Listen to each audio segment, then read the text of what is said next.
And if this is your first time giving your mind a little love, I have a few goodies for you. First, don't forget to subscribe so you never miss an episode. And second, sign up for the Morning Mind Love. Think of it like a weekday oracle from your highest self to help you start each day with a positive focus. Plus, you'll get two gifts absolutely free: a 30-minute binaural meditation and 30 days of journaling prompts to help you remember who you truly are. So join over 9,000 people and go to mindlove.com to sign up. Welcome to Mind Love, episode 304. Today's episode is all about reclaiming the self, how a kidnapping exposed deep self-abandonment. I think about that morning when I stood there and looked at myself in the mirror. I knew something was going to happen. I knew something was off. I knew I wasn't supposed to be leaving that house and getting in that car and going on that mission. And I remember, oh man, just as clear as day, I remember the dress I was wearing, looking at myself in the mirror, and I said out loud, "Jess, do you want to do this?" Knew the answer was no, but I was so afraid of what other people would think of me. I was afraid of looking like a moron, pathetic, or, paranoid, being a hysterical woman in the field and, all the things. And I took one last look at myself and I walked away. Like I abandoned myself in that moment. I walked away from myself, and it was the most important decision I've ever made in my life. Turn up your frequency with Mind Love. Bite-sized brain hacks for seekers, dreamers, and doers. It's time to give your mind a little love with your host, Melissa Monti.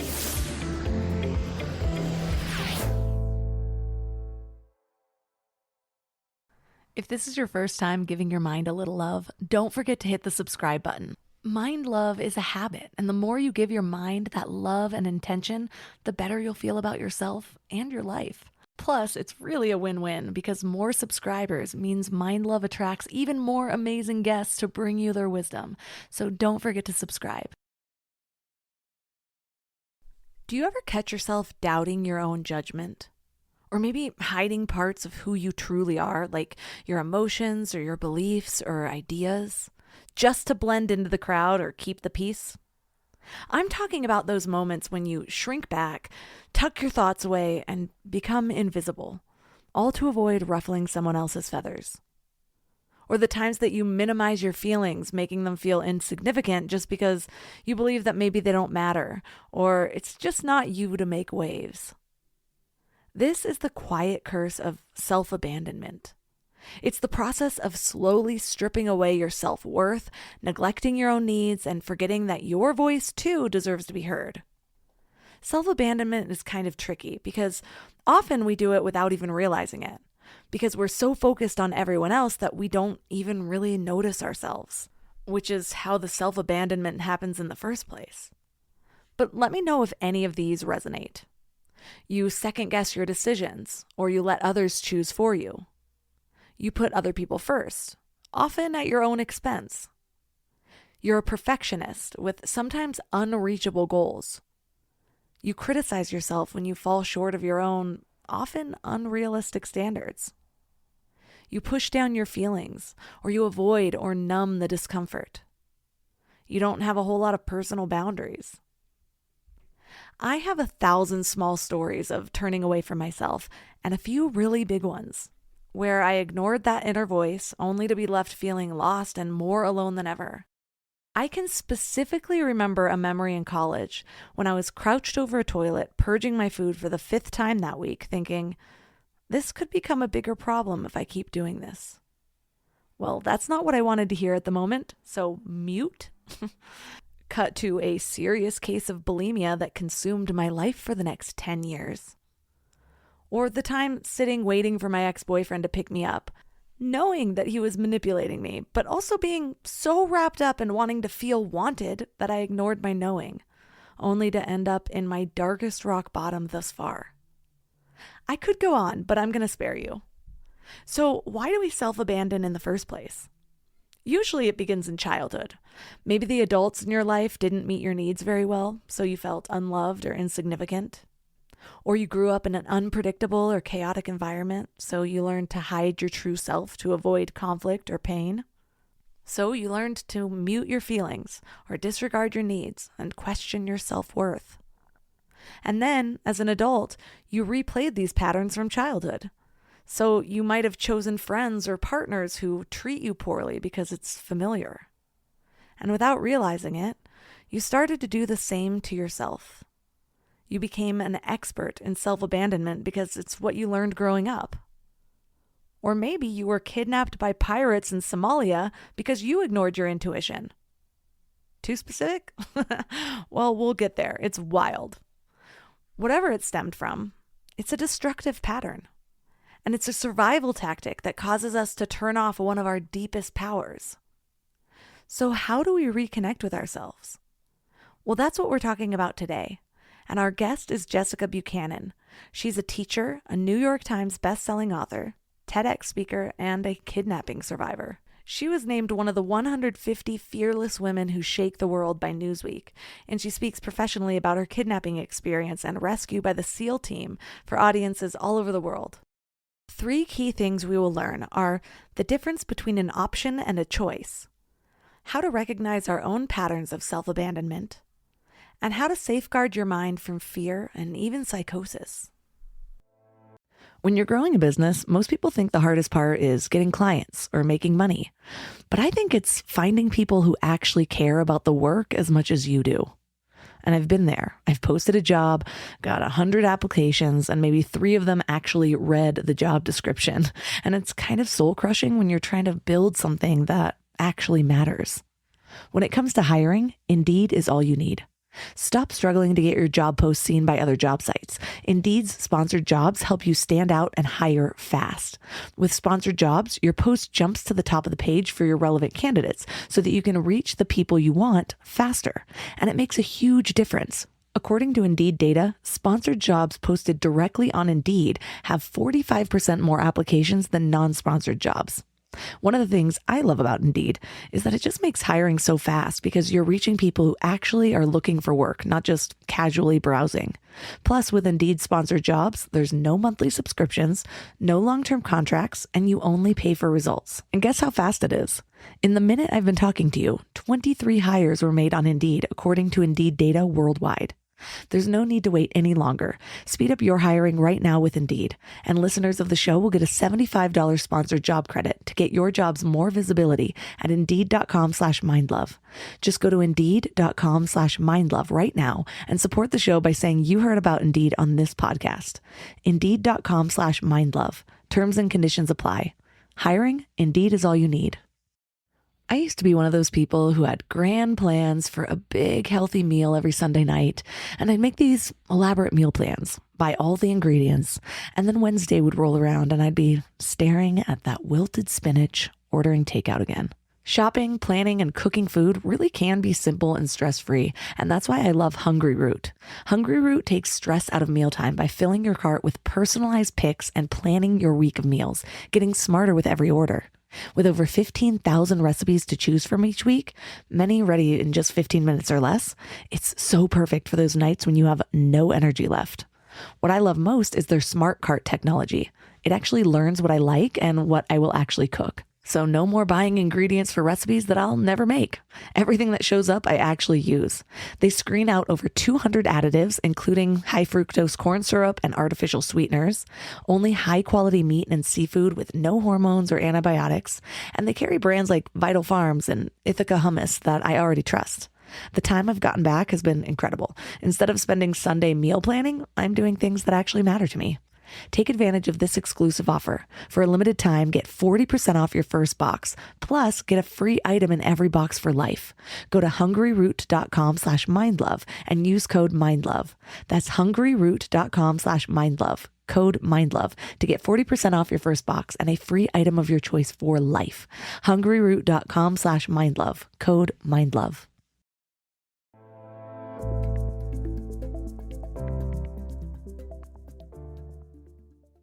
And now let's welcome Jessica Buchanan to the show. Thank you so much for having me. So I usually ask what inspired people's work, but you have one of the craziest stories I have ever heard of. So I feel like we should start there.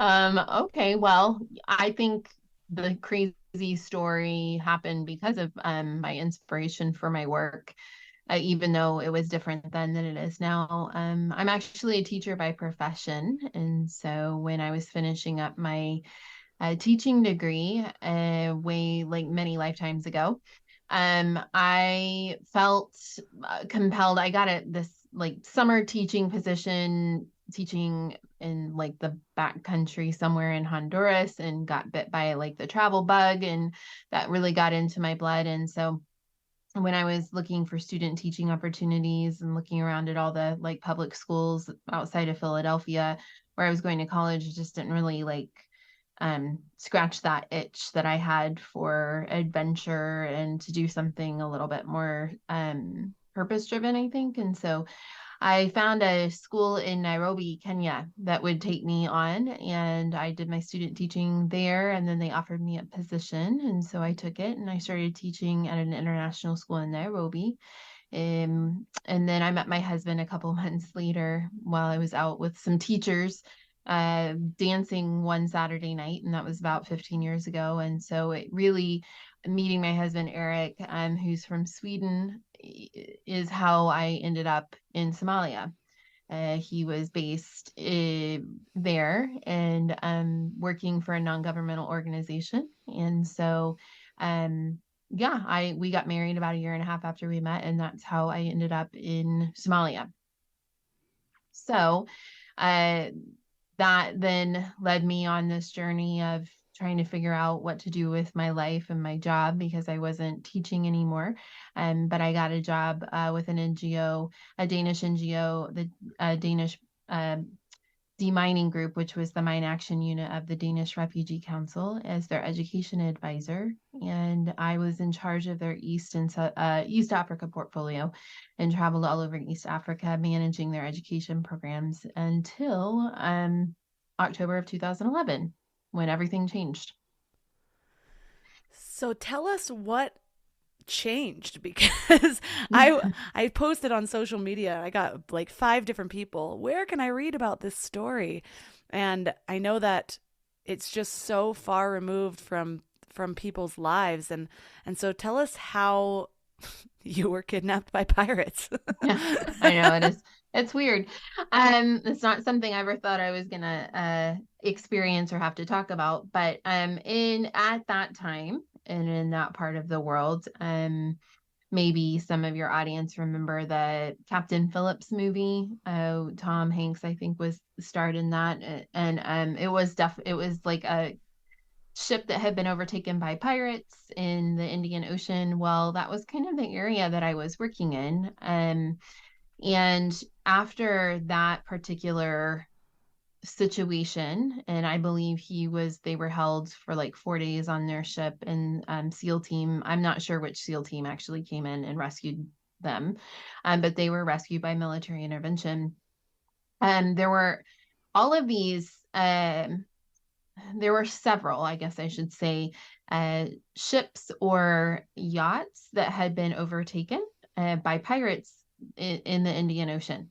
And after that Captain Phillips situation, the piracy started moving from the water onto land. And so aid workers started becoming more of the target. A couple of Spanish girls were taken out of a refugee camp that they were working in northeastern Kenya. And that happened like a couple of weeks before my incident. And I think it was just like happening in real time. So we didn't really know that it was quite that serious of a security threat. But I had gone to the southern part of Somalia to check on an office that we had in a project that we were running down there.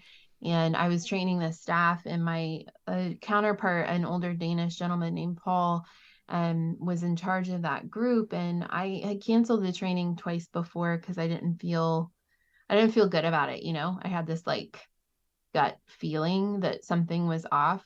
And I called him up a couple of days before I was supposed to go down there and said, hey, I just don't feel good about this.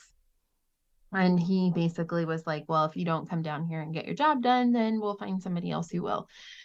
So I felt, backed into a corner. And in that part of the world and in that kind of work, you do have to kind of measure your personal security and safety with your paranoia. And I, at that time in my life, was very much playing the part of letting other people make decisions for me. And so I ignored my intuition and I got on a plane and went down there.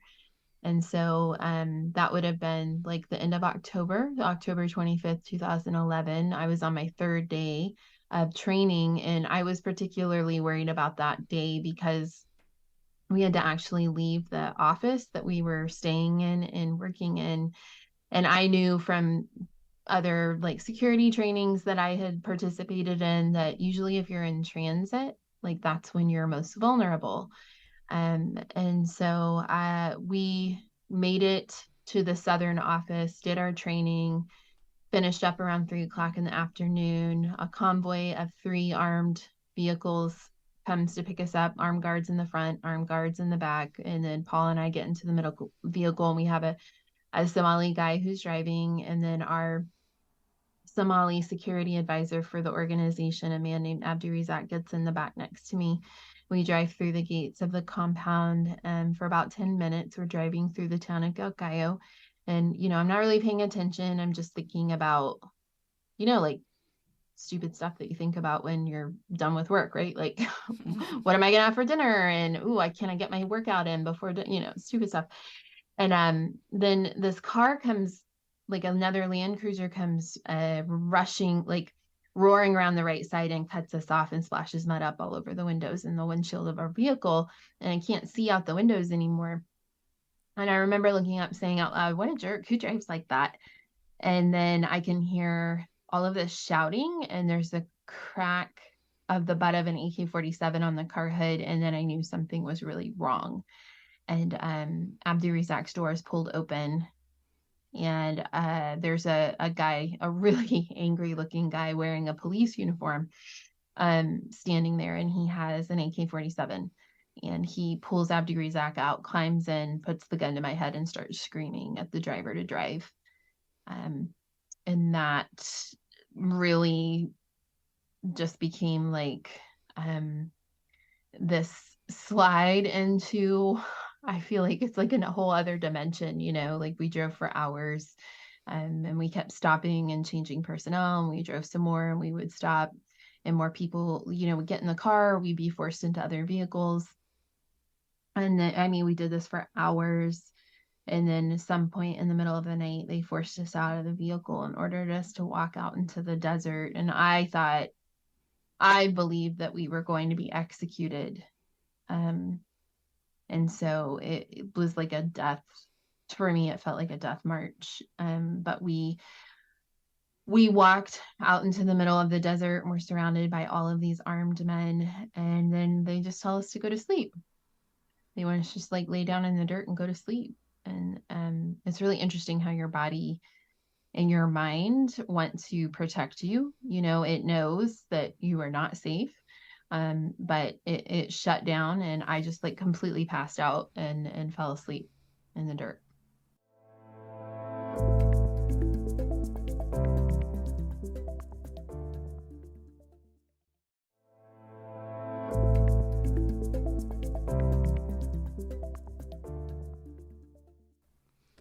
And so then you were actually held captive for 93 days until the president at the time ordered your rescue to the Navy SEALs. Mm-hmm. What was that time like, and what was going on in your mind? Well, it was very long. 93 days, in retrospect, is not a long time to be held hostage. These things can take like years to resolve, typically. A military intervention is not a normal way to resolve something like this. It's usually going to be a ransom. I was taken for a ransom. That was the only reason we were taken. And they demanded $45 million at the very beginning, which is like, impossible. And I think, I experienced every emotion there is to experience in the human experience within those 93 days. I have never felt hope the way I have felt it in that time. I've never felt um, despair, I think, the way I have felt it. I have never felt so much rage in my life as I did in moments when we were trying to negotiate on our own behalfs, trying to reason with these guys. Some of them were just crazy. Some of them were, most of them were stoned. They were high on pot, which is this plant that they chew. They're traumatized. They are not you can't reason with them. You can't even talk to them. I was starved. I lost 40 pounds in the 93 days that I was out there. And I was hit a lot. I was not, people will say to me, well, did they treat you badly? And I'm like, yeah, they treated me badly. Like they were pirates who wanted $45 million. Like they were not nice to me. I slept on the ground every night. Like we were outside the entire 93 days. We were never taken into a house or a shelter or even anything temporary, like a tent or a tarp. We sat or laid under trees or bushes for 12 hours during the day, and then we slept out in the open on mats at night. It was really, really difficult. It was physically, I think, probably one of the hardest things I've had to go through. I don't know. I'm trying to like judge that against childbirth, but because it just went on and on and on. I think mentally, of course, spiritually, emotionally, all of it, like it stretched me to the brink of insanity in some moments. And I think it was really important for me to try to hold on to my mind. I was really aware and very scared. I think that was probably the thing that I was most afraid of out of everything other than dying. I was afraid I was going to lose my mind. And so I took great care and great intention to safeguard my mind as much as I could. And, I think it's interesting now, like looking back and talking about it so much and reflecting on it, and really digging into some of the things that I did to guard myself and keep my mind safe. And I think they're just natural, like human reactions. And you'll find, like, if you read survivor stories, like a lot of people do the same things. It's really interesting how we're wired.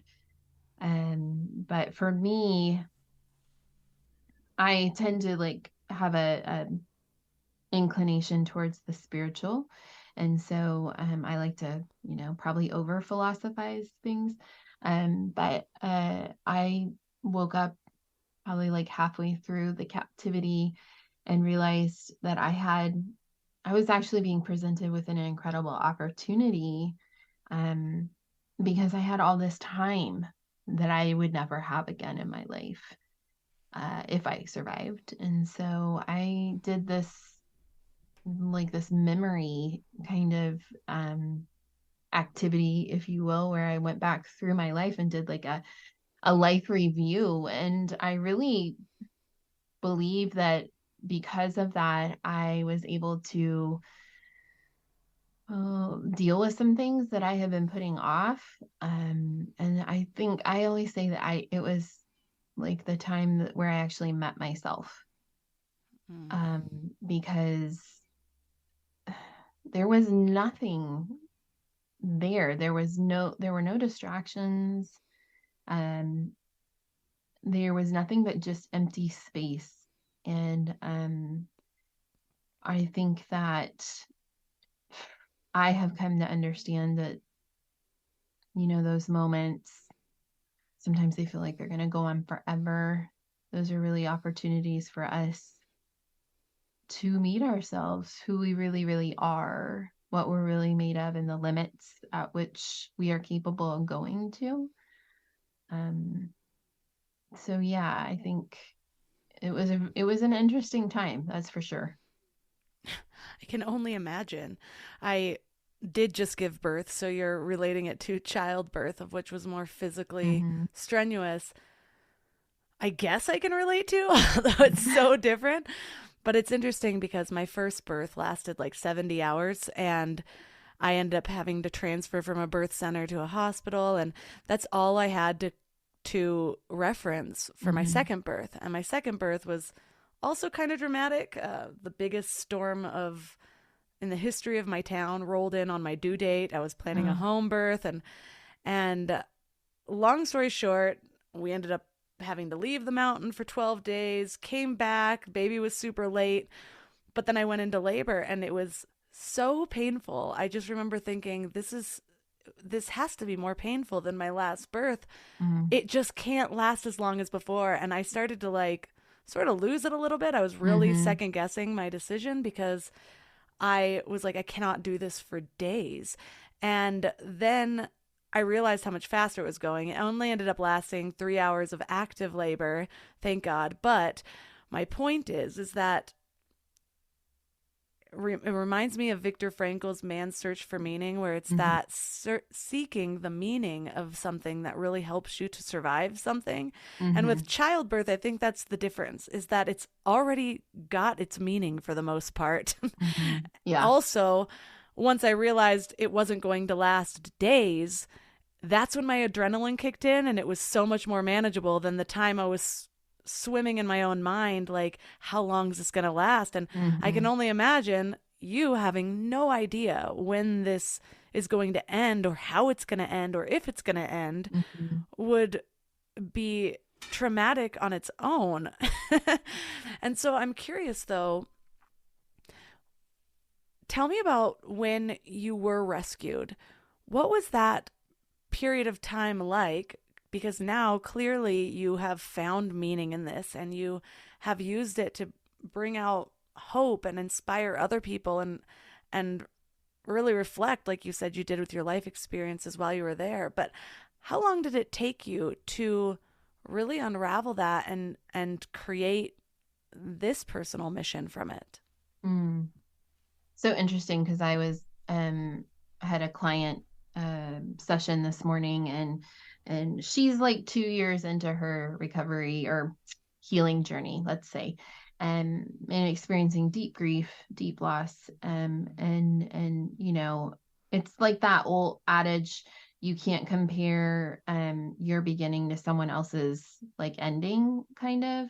And that was what she was asking me, like, well, how long did it take you to get to this point? Like, basically, how long is it going to take me, to where I can get to where you're at? And I'm like, oh, it's never over.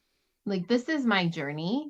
Once you hit one mountaintop and you summit that and you put your flag on the top and you feel like you conquered something, you look over and you are like, shoot, there's a whole other mountain range I'm going to have to climb. But what happens is, and I love the mountain metaphor. You say you live on a mountain. I feel like my healing has definitely been precipitated by long, long hikes on the Appalachian Trail with my dad and my family. And is why I called my book, my second book, Deserts to Mountaintops. But like, you get stronger, right? You get more clear. With every mountain you climb, you are able to learn something new about yourself, and you get tired, but you learn how important rest is and how much you need in terms of rehabilitation and rejuvenation and repair. And so the next mountain that you are going to be faced with, because this is life, this is what it's about, it's not ever smooth sailing.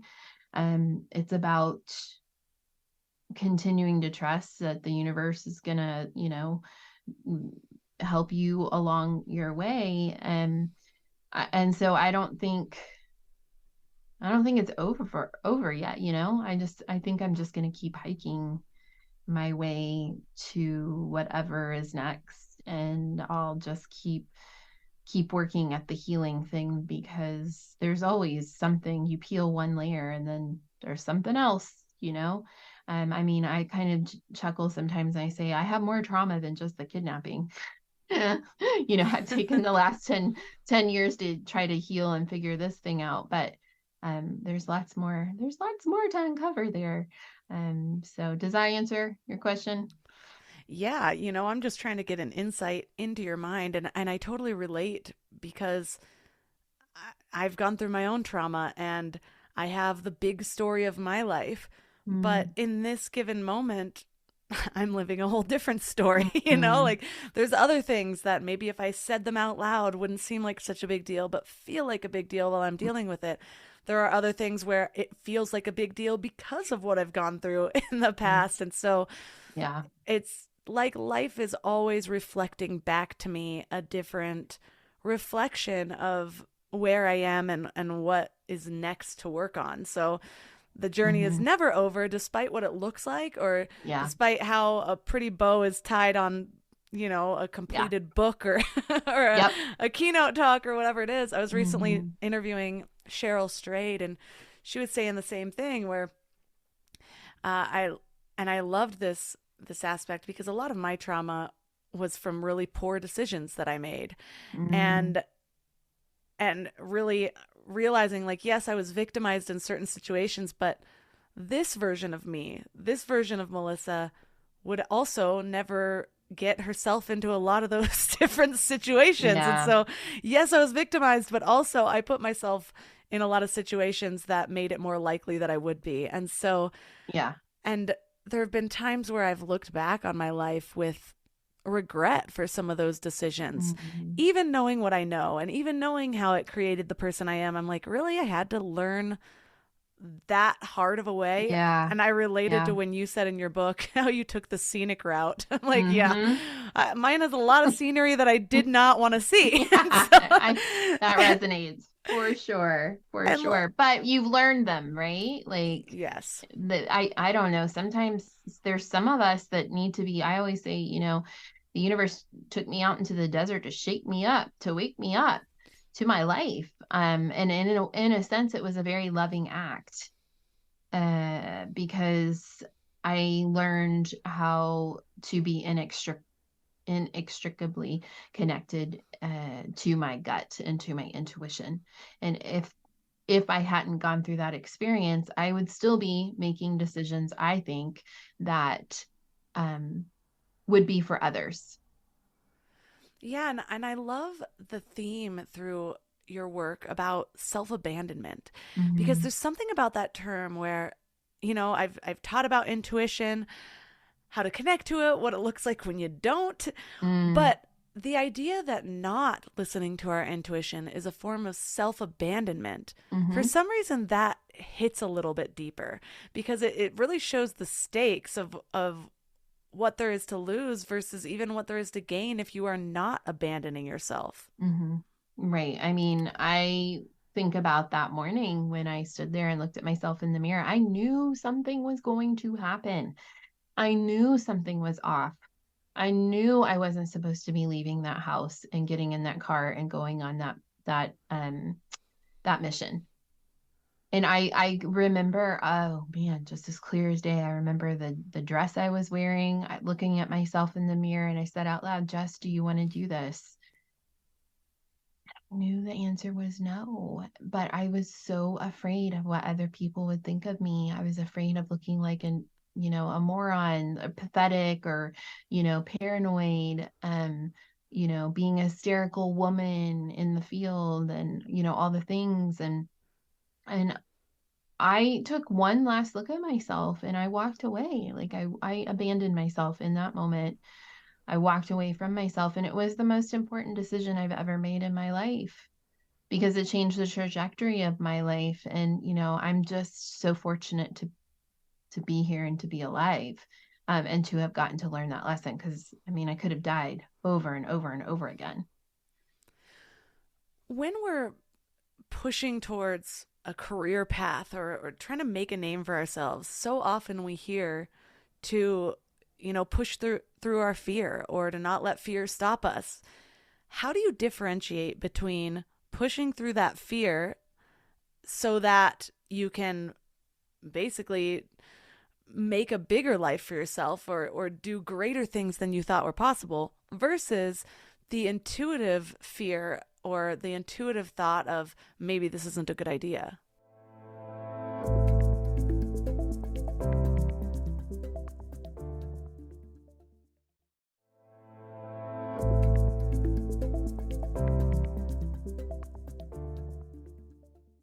How do you differentiate between pushing through that fear so that you can basically make a bigger life for yourself, or do greater things than you thought were possible, versus the intuitive fear or the intuitive thought of maybe this isn't a good idea? Mm.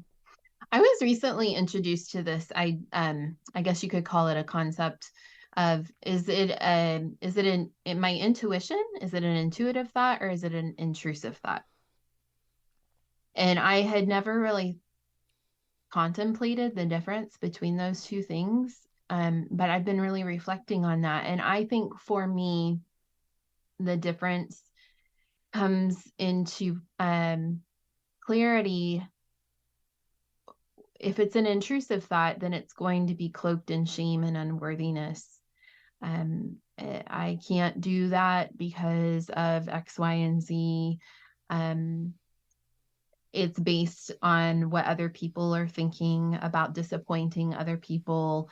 It's very other, like, and not in the good way, others oriented. But when it comes to like intuition, I feel like that pushing through comes down to like self-belief, right? And embracing and accepting our own worthiness around something. I didn't, at that point in my life, I didn't have the connection to myself, and I didn't have the self-love developed within myself to just stand up. I've learned now that if you don't stand up for yourself, you've already lost some, because you think you're going to lose something, you've already lost something anyway. So it seems like the kind of female empowered push through would have been the standing up for yourself. Which I sadly know what that feels like, where I always joke that when I'm getting massages, for some reason I have like the inability to like say go harder or softer. Like, Yeah. I don't want to hurt their feelings and tell them they're not doing it perfectly. So I just sit there, and then the whole time my mind is just like, just tell her to go a little harder. It's not that big of a deal. I totally know what that's like. Or I talk to them, or I like make eye contact, and then they start talking to me and telling me about their lives. And then the whole massage, I'm like, oh my God, I just want to take a nap. So like... yeah, I hear you. And so when you realized like that was where I went wrong, that's what I should have been listening to, was that voice. From that day forward, was that connection just more innate, or was it something that you had to develop? Oh no, we had to repair our relationship, myself and I. We sure did. I think, when I got out and I was able to get like back on my feet, there was a bit of a fear that maybe I had broken my intuition or something, like that it didn't work anymore. And so I had to practice. Like, you have to practice listening to your intuition. That is something that, yes, we're born with and it's innate, but culture and society tries to stamp that out of us. And so we have to relearn that, especially as women. And so that for me has looked like a lot of silence. You cannot hear your own heart if there's so much distraction, and there's so much otherness, and there's so much busyness all around. Like, I learned that in the desert because I spent all this time in silence, to the point where I thought I was going to go insane. But I've gotten now like really used to that and crave it. And of course, I don't spend 12 hours in silence anymore. Sometimes I wish I still got the chance to do that, but this is not my life. But I think you have to practice and get really clear on what is in alignment with you, and what you want. And I still get it wrong sometimes, but I am like coming to realization more quickly than I used to. And just, it gets easier to say, hey, I'd like a little more pressure when you're, working on my back, when you're getting a massage every time you do it, like with anything, it just takes practice. I actually do practice that. I have a Mm-hmm. massage. I have a massage tomorrow, and I was standing in the mirror yesterday, and I'm like, just this is how you're gonna say it. I learned that it becomes much easier to say no when you actually Mm-hmm. practice your little Yes. word phrasings Yep. of how you're gonna do it, and then it becomes a neural pathway that you can Yes. default to. And Yep. so it sounds so silly, but those little things that I have a hard time saying, as small as they are, I have to practice in the mirror or figure out a word choice or figure out the energy I'm going to hold while I have that. Mm-hmm. Well, don't you think when you do the small things that it gets easier to do the hard things? Yes. Yes, it does. And I don't even realize that I've leveled myself up until a hard thing comes up and I'm like, "Oh, I breezed through that a lot easier than I would Mm-hmm. have it in Mm-hmm. the past." But I've also learned that with my intuition, because I did the same thing. I spent so many years cutting off my voice, cutting off my body. I was bulimic for 10 years. I Mm-hmm. got myself into a lot of horrible situations with bad people, Mm-hmm. and I came to the same conclusion as you, where I was living my life based on what other people thought. I was deciding what was success was, what cool was, how I wanted to Mm-hmm. look, even based Mm-hmm. on what I heard, what my feedback was Mm-hmm. generally. Mm-hmm. And that started to change when yeah, it was the same thing when I found myself isolated, and not by choice. It was more that I had ruined my life enough that I had to move and start over. And it was those times of solitude, because I've used the analogy before where, like, say you were dating someone new, and every time you got together, you just went to the movies and then he dropped you off at home. You could date the person for 3 years and never really know anything about him. And I think that so many people, so many of us do that same things with the same thing with ourselves, where Mm-hmm. we think, well, of course I know me.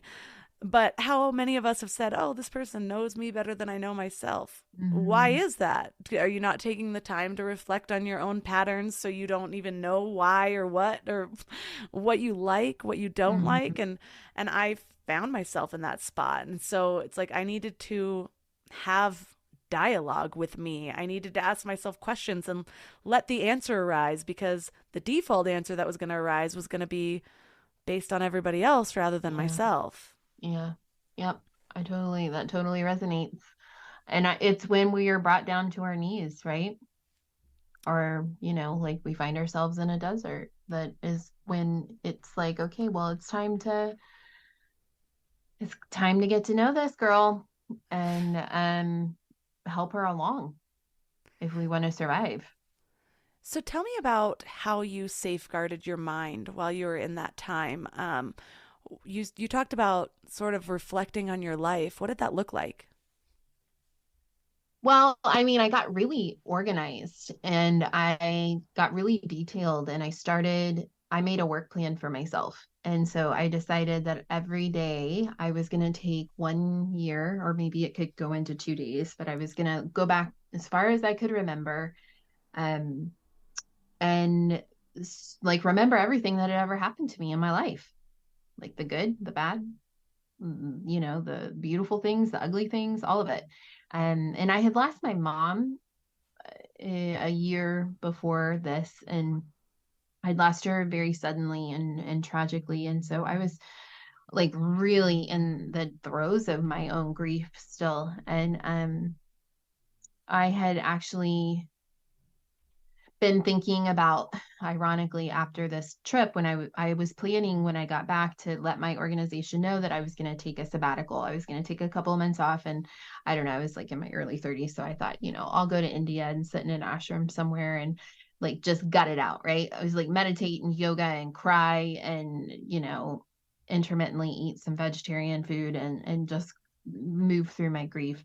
And I woke up one morning like 45 or 50 days into captivity. So it took me a while to for my nervous system, I think, to regulate enough so that I could actually come up with some ideas and some solutions. But I was really into yoga at the time, and I had moved my mat from the field where I was sleeping to under the tree that I was going to spend the next 12 hours under. And I was doing my yoga stretches, and I was sitting cross-legged under this tree, and I leaned back against it, and I had this enlightenment, really, this moment of realization.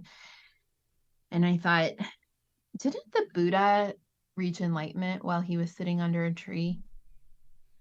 And didn't Jesus wander the desert for 40 days and 40 nights, grappling with really important decisions? And I kept thinking of all of the religions that I had ever studied or heard about, and how there was always this moment, right? Where they were in a place of self-sacrifice, or their felt needs were not being met, and they were struggling. They were wrestling with themselves. And so I decided that I had a choice, because that's a really big thing for me, is the difference between options and a choice. I didn't have many options. I had zero options in terms of what to do. And while was sitting, I couldn't go anywhere, but I had a choice as to what I could think about. And so that's when I decided to do this life review. And for example, when I was 4, one of my first memories is of my mom taking me to the movie theater for the first time. And she was wearing a blue sundress with little white flowers, and her skin was all suntanned. And I remember the freckles on her arms and the shape of her teeth when she laughed. And we went to go see Snow White and the Seven Dwarfs. And on and on, just these memories, of my childhood kept pouring out of me, and some really hard stuff. And then I got to weeks went by where I was just in it. I would go sit under this tree, and I would just go back to my life, and I was reliving it. It was an extraordinary, I get chills just talking about it now. It was the most extraordinary, almost transcendental experience. And when I couldn't remember anything else, then I started making plans for the future. I started thinking about, what did I really, really want? Is this the job that I really want to go back to if I get out of here? An organization that doesn't protect me and pressures me into going into a place that doesn't feel safe. What do I really want to do with my life? What really matters to me? And it's an opportunity to get really honest with yourself, because there is nothing else at stake. All you have is your own honesty and your own feelings about things. And it was really quite extraordinary. And I think I've carried that. I've tried to. I'm not saying, I nail it every day, but I do think a lot about the fact that I have a choice as to how I'm going to think about things and how I'm going to frame the things that are happening to me in my day-to-day life, whether I'm stuck in traffic, or I've spilled coffee all over myself, or I didn't get that speaking event that I thought I was going to get, or the client didn't sign, whatever.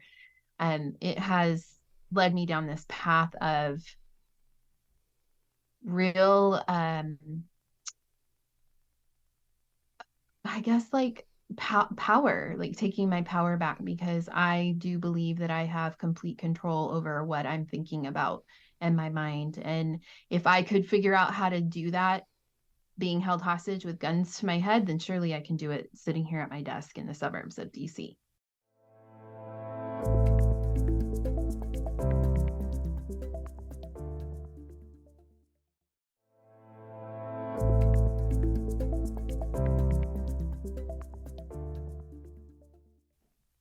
right?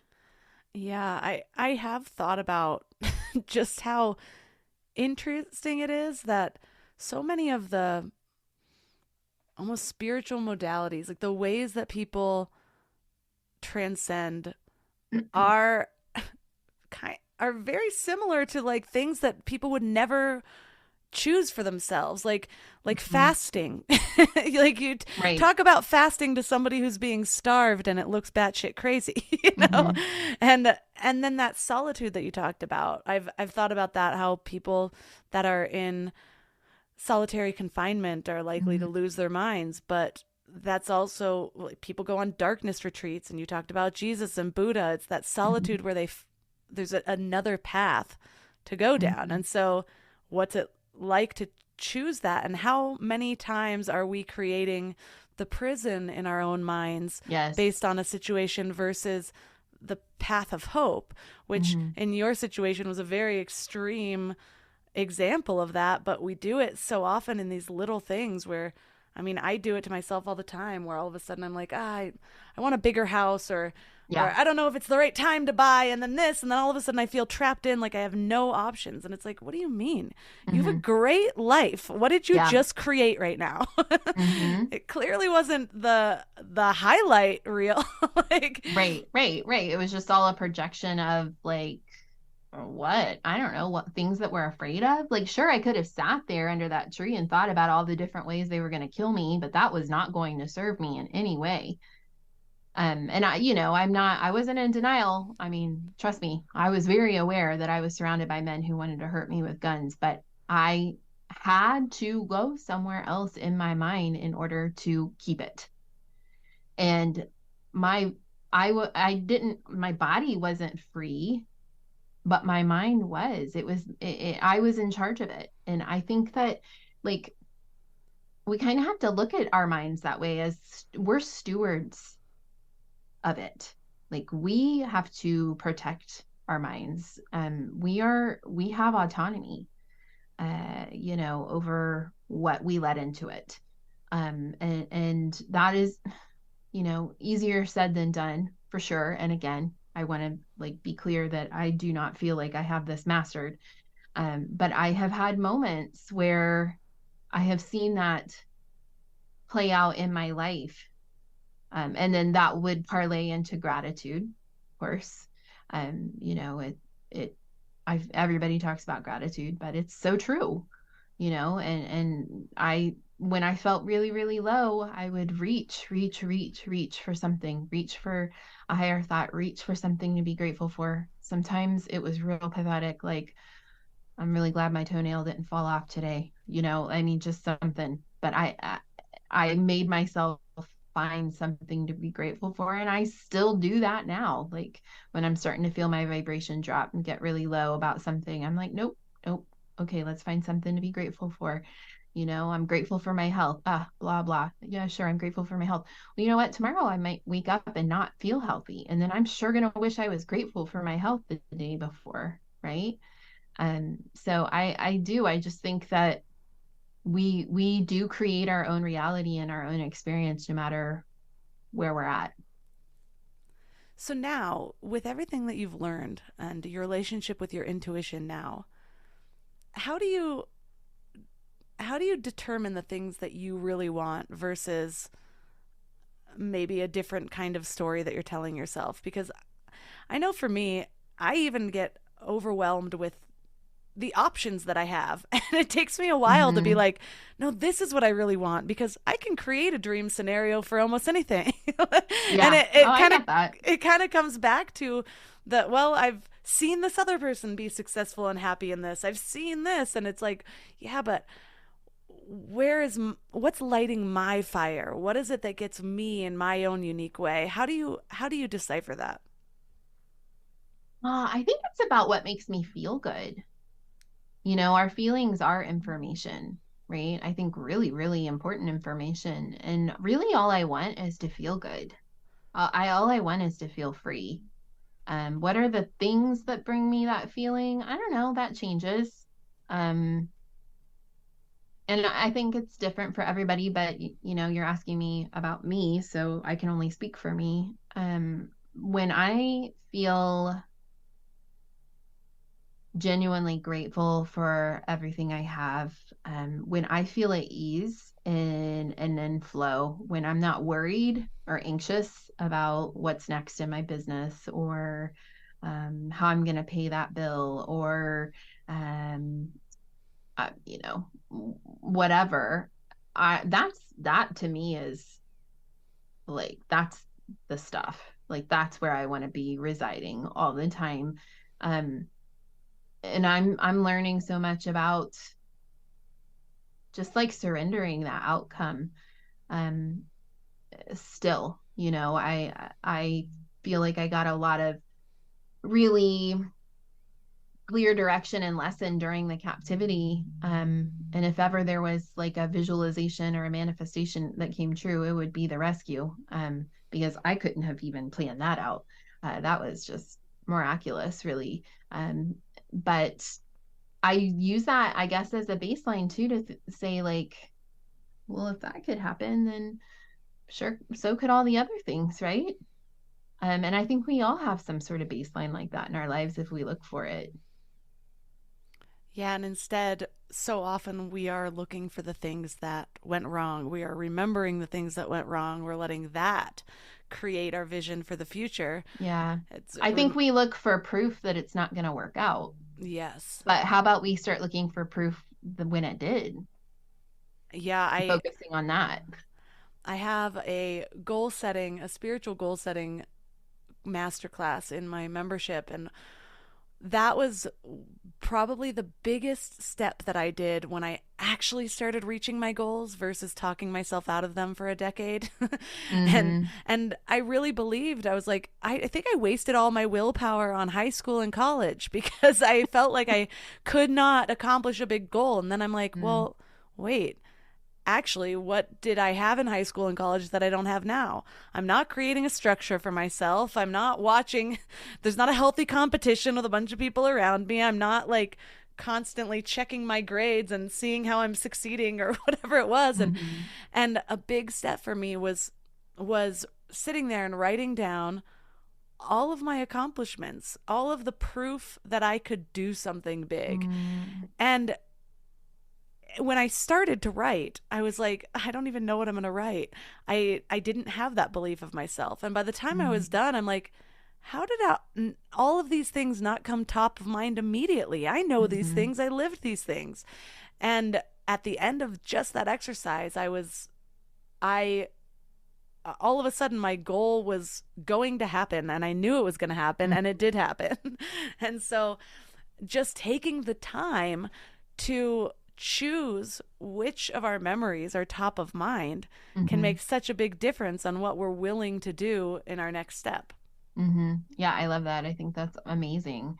Um, you know, I mean, I do the same things, right? Like, um, I have goals, professional goals that I'm really focused on, and when they feel very far away, and our mind wants to, because it wants to keep us safe, right?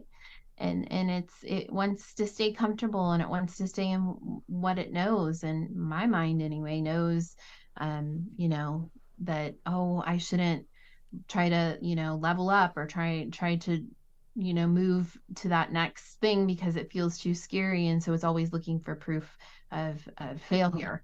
Um, when in fact, I have a lot of proof that I'm not a failure. I mean, and I think it took me a while to like understand that, but I remember actually it was like a social thing where I was subjected to some mean girl stuff in adulthood, which I like seriously didn't know that that was still a thing. And I remember I was driving home by myself. I was feeling really bad, and I just looked in the rear view mirror, and I looked myself again in the eyes, and I was like, you're Jessica, insert whatever expletive you want, Buchanan, and you stood up to dozens of pirates with guns. Like, you can stand up to a few suburban mean moms. Like, come on, So, um, I think, yeah, like, you need to go back, I love the making the list thing, to if you need proof, go sit down and make a list of what a badass you are, because I guarantee you got at least 20 things. Just comparing the suburban moms to Somali pirates. It's I mean, it's real. That battle's real. I know you got your audience out there gets that. I don't understand how somebody could be the mean girl mom that's mean to the person who was once kidnapped by pirates. Really? Know. Hasn't she gone through enough? I mean, haven't we all? We're just all scared, right? We're scared. We're all, I think a lot of us are operating out of fear, and then it's amazing to be able to have conversations like this, because it's like, oh, there's another way, right? Yeah. We don't have to be so afraid. Well, I love to leave listeners with an action item to kind of focus on for this week, to bring some of what we've learned in this interview grounded into the reality. If you were to give them one practice that just helps them be less likely to self-abandon or increase their intuition, what would that practice be? So I'm not popular when I say this, but I feel like this is a game changer in my life, personally and professionally. It's get up early. Get up earlier before your kiddos, or, whatever. Get up with some intention, and create a ceremony. First thing in the morning, honor the universe that you woke up for another day. Honor yourself, that you got up, and I have a very sacred start that I protect and do every morning without fail. And I think that it's composed of all kinds of different practices: journaling, meditating, visualizing, affirmations, pulling my tarot cards, all the things. But, if you don't have a morning practice, just start by getting up 15 minutes before you normally do, and sitting with your cup of coffee, and just set one intention about how you want your day to go. I am religious about my morning practice. Mm-hmm. I've kept it through having 2 children. And so I know when people are like, but how do I do this with kids? I know it's harder, but even when I'm sleep deprived, that morning start sets the tone for my whole day. And so the difference of being sleep deprived and even just an extra 15 minutes versus being sleep deprived and then waking up to chaos. Yeah. It's just waking up in chaos, yes. I just can't even imagine, because I did that with my littles too. Now they get big very fast, just FYI. But yeah, I think that, oh my gosh, it's life-changing. If you want to change your life, get up early. So it's true. It's that easy, and also very hard, but it's so worth it. So worth it. Well, for listeners that are resonating with this conversation and want to learn more about your story and the stories you've compiled with other women, where's the best place they can connect? And tell us about your books. Oh, thanks. So I have 2 websites. I have justbuchanan.com, and then desertstomountaintops.com. I have a publishing company, so I only represent women who are writing memoir manifestos. They've been through something, now they know something, and now they want to teach us something. And so what we specialize in actually is curating anthologies. And so we are just starting our second anthology this week. It's Deserts to Mountaintops, choosing our healing through radical self-acceptance. And we'll be working with about 17 or 18 co-authors who are writing on that theme. And then in January, we had our first anthology come out, Deserts to Mountaintops, our collective journey to reclaiming our voice, 25 women's stories of how they have journeyed from the desert of self-abandonment to the mountaintop of self-love. And the stories are really beautiful. They're very profound, and they're very diverse. They're as different as the authors are from each other. And it just feels like really meaningful storytelling, very healing, offers a chance for transformation, I believe, and I'm very proud of it.